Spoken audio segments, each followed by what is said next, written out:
Happiness. Happiness is a state of being pleased, satisfied, and contented.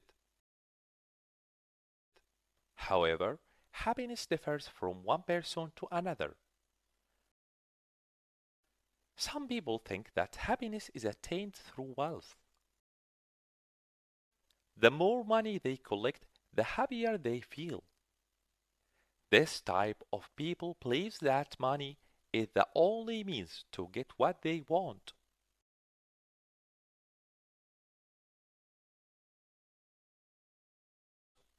Others attribute happiness to social prestige. They think that is the way to fame and respect. According to myself, I think that happiness is to enjoy good health.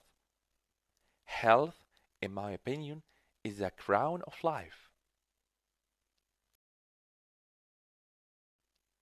A healthy person means a comfortable and happy life without suffering and pain.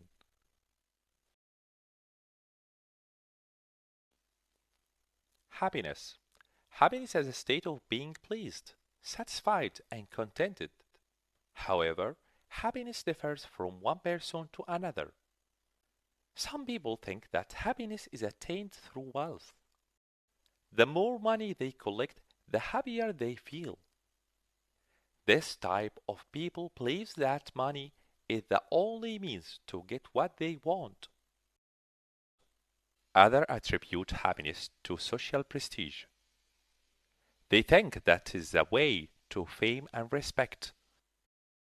According to myself, I think that happiness is to enjoy good health. Health, in my opinion, is the crown of life. A healthy person means a comfortable and happy life without suffering and pain.